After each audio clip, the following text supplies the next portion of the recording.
let's hear you then. First of all, what on Facebook Live and Radio? What do you think about the removal of subsidy for petrol?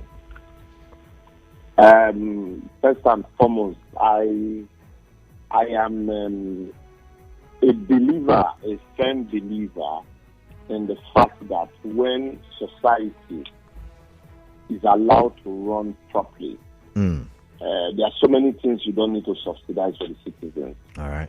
All these issue of subsidies for me are there because it's almost like if I take, you also take. Or if I take, I give you small. So it was like when government, because of government inefficiency and ineptitude, they now tell you, okay, since we have a monoproduct that runs the economy, so, and since we cannot, actually harness the resources around that product, let us subsidize the usage of that product. So that's what subsidy for me is all about. All right. And the same government has said, well, there's so much fraud around it now. So there's so much fraud around it, we can no longer continue the fraud. So what they now did was to transfer that fraud now to the citizens. And yes, that's what they did, transferring the fraud from government to citizens. And I will give you statistics, data, all right, from NNPC to buttress my position, all right, on that. If you remember, before Buhari became president, he once told us that what they were doing was they were just doing a swap arrangement. There's nobody subsidizing anything. All right. So, and then the swap arrangement that they talked about, we need to understand what swap arrangement. Swap arrangement is you take your crude. There is a crude 440 something barrel daily of crude meant for local consumption that NNPC is supposed to be refining. What you do, that crude, federal government sells to NNPC. NNPC will refine it and then sell at the pump to you and I. So the money they make from there, they give back to the federation account. So that's local crude meant for local consumption. It's not supposed to be sold at the international market price. So NNPC now is not working. NNPC, the refineries are not working. So yes, that crude that is meant for local consumption, NNPC still takes it and says, government will refine it for you. We are supposed to sell it and then pay government the money. Or refine and sell the refined product and pay government.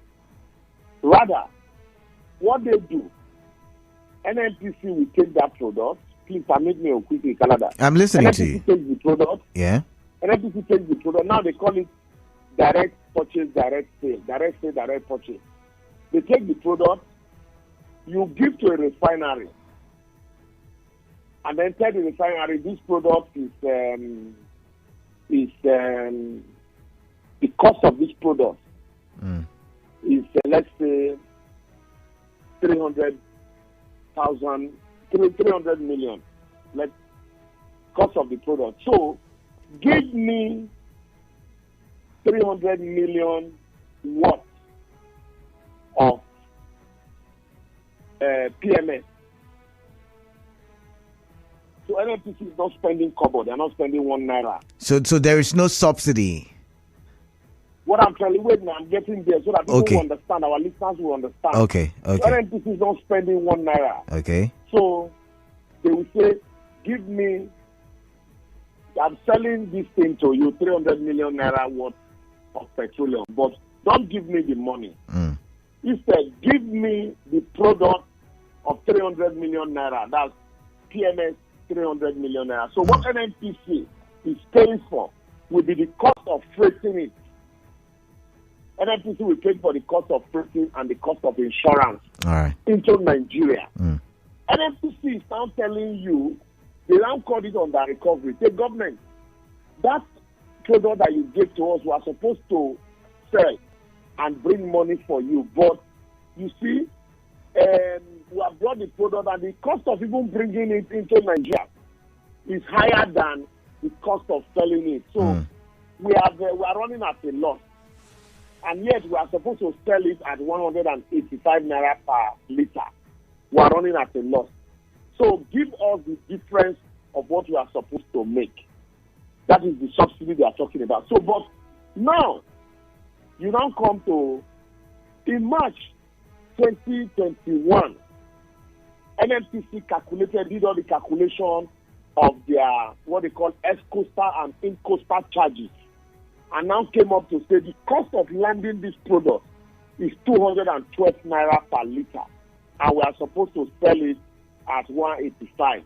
So we are losing 27 naira per liter. Government says, okay, don't worry, we'll give you 27 naira per liter on the product. So that government is subsidizing the product on every product with 27 naira. In 2022, NNPC now said that, we are consuming 66 million liters per day. And so now the cost of landing of the product is, the cost of landing of the product is 395 naira. And so if we are to sell it at 185 naira, that means we are running at a loss of 209 naira. So NNPC now says, look, give us 209 naira. Government says they are subsidizing it for 209 naira. So if you times that with how much they said we are consuming, it comes to 3.4 billion that they said they needed to 3.4 trillion that they said they needed to subsidize the products. That was in 2022. So, and then, even though that in that September 2022, Nigerian Customs said, "Na lie, you can't say we are bringing in 66 million liters into this country. Na lie, it's not possible." There was back and forth, but yes, NNPC collected that money. In 2023, in March, the NNPC GMD came out to say, we are here. Our customers are here. We are selling to them, each of them at 113 naira per liter. So that means there's a difference of 202 naira per liter on every PMS that we are importing. So if you multiply 202 by 66 million in 30 days, and you multiply by 30 days, you will get 400 billion every month. That is what we need to subsidize the product. So if you add can I pause you?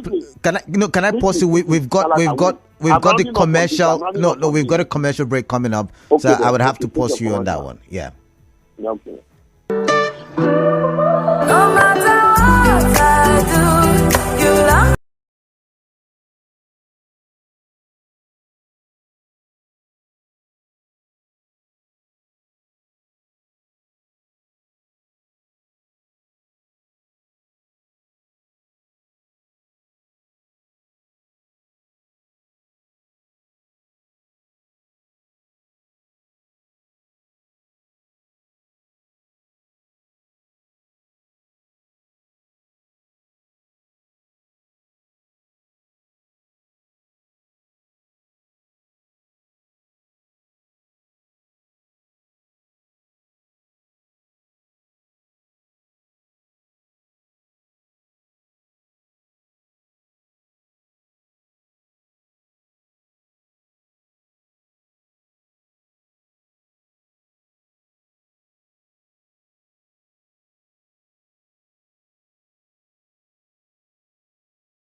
info. We've got 25 minutes to the top of the hour. A very long commercial break there. Apologies. But welcome back. I am Kala Dakurubatuba, and we've been talking about removing subsidy in governance. But first, we're looking at subsidy in the petroleum sector, the removal of subsidy. And my guest, Liborous Oshoma, was telling us how the fraud in subsidy or during the subsidy era was then transferred to the people to bear the brunt. So over to you, Liborous. Yeah. So like I was saying, so in March 2023, just 2 months ago, the NNPC GMD, and I want to quote him, he says, our customers are here. We are transferring to each of them at 113 naira per litre. That means there's a difference of close to 202 naira for every litre of PMS we import into this country. And if you are subsidizing for 202 at that time, and the pump price is 185 naira at that time per litre. So if you now say now we no longer want to subsidize, what would be the price? Is it not to add the price you were using to subsidize to the price of the pump? I mean, my brother. That's what we were taught in mathematics. Yes, that's what we're taught. 202 naira plus 185, which will bring it to 387 naira per liter. Okay. So now you have removed subsidy, and yet NNPC brought a template. In coastal, out coastal, and at the end of the day, the cost of landing of the PMS, according to NNPC, is 480 something naira, in some cases 500 naira. So the question is, this 101 naira or 102 naira, where is it coming from? If you were subsidizing at 202, how come all of a sudden? So that is why I said, you see, government says we can no longer subsidize. Yes, we agree. But the cost you are transferring to the people also is uncalled for. These are the questions I expect Labour, the mathematical question I expect Labour to be asking government, and not come and increase our salary or give us palliative and cushioning. And then down to the issue of palliative subsidy. As I speak to you now, the Revenue Mobilization and Fiscal Commission just increased salaries and allowances of governors, presidents, vice presidents. That news is yet to be verified. Has it been verified? Because I can't find the source. I mean, apart from polls. I saw it on NAN, News Agency of Nigeria. Okay, all right then. So I saw it, and you say yet to be verified. Okay, let's leave that out. Now, we're talking about cutting costs.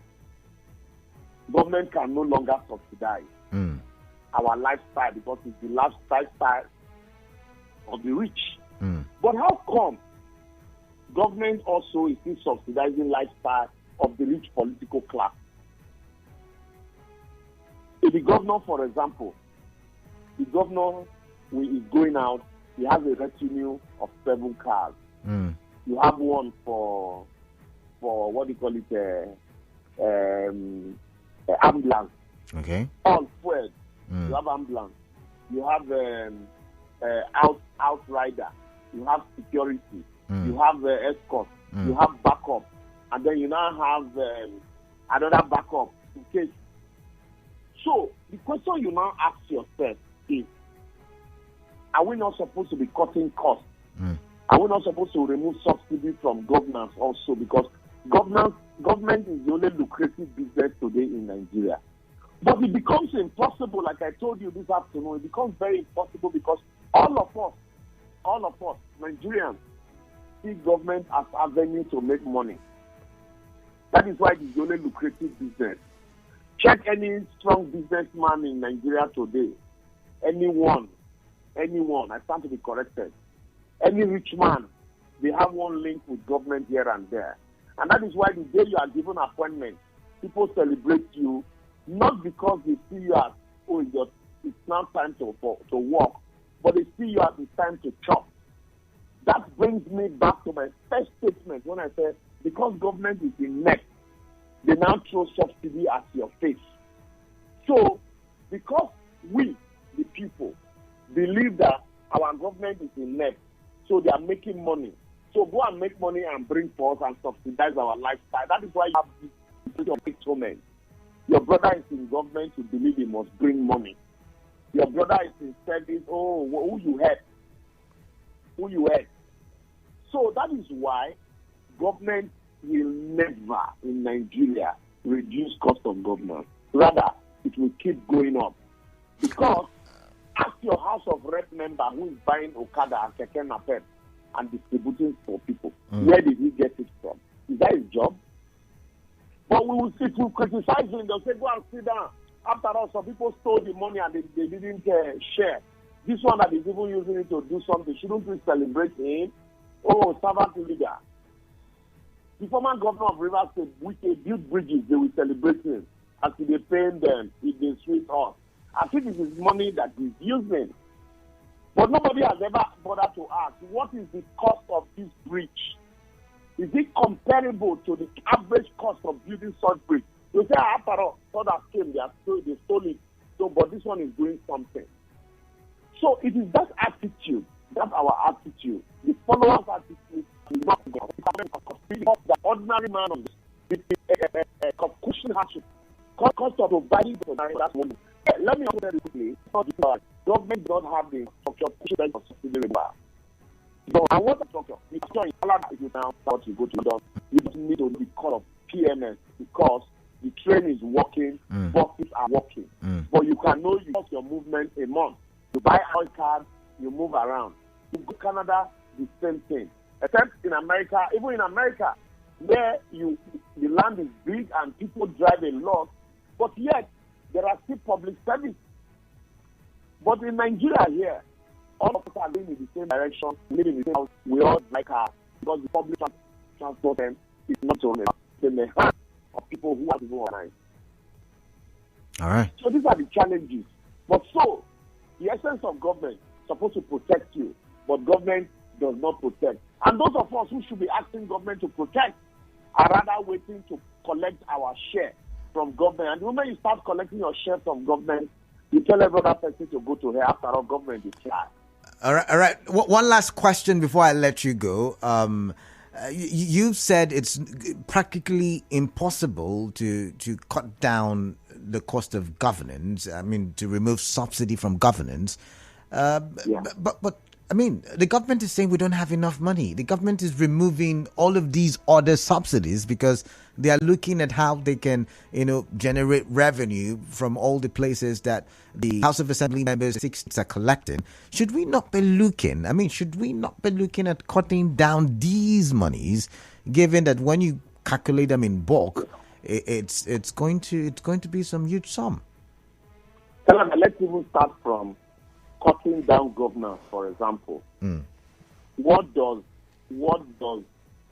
Nigeria need 3 senators per state for? America, as big as they have 2 senators per state. So why do we need 3 senators per state? So remove one from each state. Still, we are still agitating for states. So I agree with you that we need to, but I'm telling you that the reality on ground makes it impossible. You don't need 3 senators per state. All right. 2 is okay. Secondly, let me also give you an instance. A governor, for example, you elect a governor. There is no limit to the number of SAs that the governor can appoint. We are all witness to how many 250,000 special advisors that Wike appointed in Rivers State. Okay. To do what? For me, it is a way of social security benefit, bringing largesse from government to the people. By the time you pay them 50,000 naira, all those people on the day of election, are they going to vote for another party? Not at all. Because government is paying them 50,000 naira, they call them SA, without portfolio. And those people now, tomorrow you tell them, cut cost of governance. Do you need them? You don't. That is cost of governance also. You just appoint people and you are paying them money for doing nothing. All right. The honorable member of the House of Rep will have special advisor to the special advisor to the special advisor. Governor will have special advisor to the special advisor. Then they told you, the governor let you new cars. By the time you say, let us order out this car, we will say, you want to start our broad from work. Okay, I'll have to, let's hear the name, please. This is simple. That's what I'm saying. If you feel like this, at that point, it is nobody will want to work. Everybody is listening to buy from the you want to go SA to SA, commissioner to SA. That's why somebody lives as a governor. He becomes a minister. From minister, he becomes senator. He becomes a basic. What do you need somebody to? Is politics now a job that somebody? You say, what's your occupation? So I'm a politician. He's a senator. He reads Abuja as an expert. Hey, nobody want to, and we are already saying it. Nobody wants to work because the people in government, they don't work there, there's so much money. Gradually, you begin to build lazy citizens who to get out of government. But when they don't get it, they will turn out to make money. That's why you have Yahoo, you have kidnapping, you have military, you have all kinds because government encourages it with a lifestyle. All right then. All right, Liborous, I have to let go at this point so I can take contributions. But thank you very much for being a part of the show. All right, do have a good evening. It's time for me to open the phone lines. All times fast spent. First, it was still a very long commercial break, and now, of course, but we will make do after that. We do have 0817-923-0002 and 0817-923-0003. I'm looking at the amount of money we spend on governance from the federal level to the state level to the local government level, and I'm wondering, should we not remove subsidy in governance? All right, let's hear from you. I've got Braid. I've been calling this. I'm going to call now. 92.3 on Geo Info. Welcome. Let's talk. Yeah, Canada. Good evening. Yeah, good evening, quickly. To your point, yes, please. Canada. The truth is that, as a guest has rightly said, we have not pushing the subsidy remover. And sitting at the road of me, and there is nothing to go pushing the removal of subsidy at this moment. There is nothing tangible to show, but trillions people according to them. But I, for one, I always say that subsidy is a scam. All right. And the cost of governance is too much. How much money the president is using? Let him also cut it down. Yeah. How many SUV the president using? How many SUV? How many SUV government are using? All right, and if he's shaping those ones, they will always remove the subsidy because the common man is the man that is going to suffer for it. The people, the money, just for 1 naira. I let you come on, they don't care. All right, take a break. Thank you very much. Got that from Ringo. Richard, welcome. Let's hear your thoughts, speaking, please. Hello, Canada. Good evening. Really, I'm not on my show. It's on my own station. Yeah, that's the speaker should be able to guest. I wish I could have called him to hear his voice. He spoke perfectly well. And Canada, what he just spoke about, especially after the break, is the key issue of Nigeria. That entitlement and nepotic attitude. You cannot caution. You see him, and I'm here. Hello, Rich, are you there? Hello. Oh, sorry. What for every action? Okay. Newton Topler say action can equal. This will get it back. One way or another. Oh, Richard, I'm sorry. I've got a good connection. Is poor there from your end. I've got Obed from GRA. Obed, welcome. Quickly, straight to the point. Yes, Canada. Good evening. Yeah, good evening to you. Canada, you can see where the subsidy money that they removed is going to. That's the news about the Revenue Mobilization Physical Assistance Commission is in order, is verified. I have not verified it, so I don't know. I can't take it to line and sinkers. That's what I'm saying. Okay. So what I'm telling you with the news I have on this table, yes, it's about 114% increase. Okay. Yes. So, but I tell you, like can't the political office holder subsidize their living or political office? Can't it be subsidized? Or it can be subsidized. No. It is currently subsidized because you're paying for it. But can they now, remove subsidy and begin to feel the effect by removing the allowances? We are speaking the same thing. Okay. When we are talking about cutting down the cost of governance, you understand? These are the issues. So Nigeria will be feeling the impact. Yesterday I complained to you. You are telling me that the economy is getting better. How will the economy get better when you mention now that the cost of petrol may likely increase? So not in the possibility. Okay. So these guys already, you can see, and not the allocation of billion to the house and be given to them. So Nigeria is just all right, Obed, I've got to let you go now. Thank you very much. Got Zion from GRA. Zion, greetings to you. Welcome on the show. Good evening to you. Yeah, good evening. They complain. It's not the people that should complain this. The politicians, their brothers and their sisters and their mothers, have they complained about that? See, let me just tell you. When being faced like one of the guys, he opens, so the population that benefits. All right. But the truth is this: how can we achieve this? Are we still compared to this country? You remember, this is of Nigeria was animal was it what it was? Go back to history so that we can be able to make amends. But for now, the only political leaders are my brother. They're just jobbers. All right. Thank you very much, Zion. Zion, I've got to go. There's a commercial coming up. That's the market open season. When I come back, we'll talk about this, and I'll take all your calls on this. All right, for now, this stage in video news, I'm on your way by 6.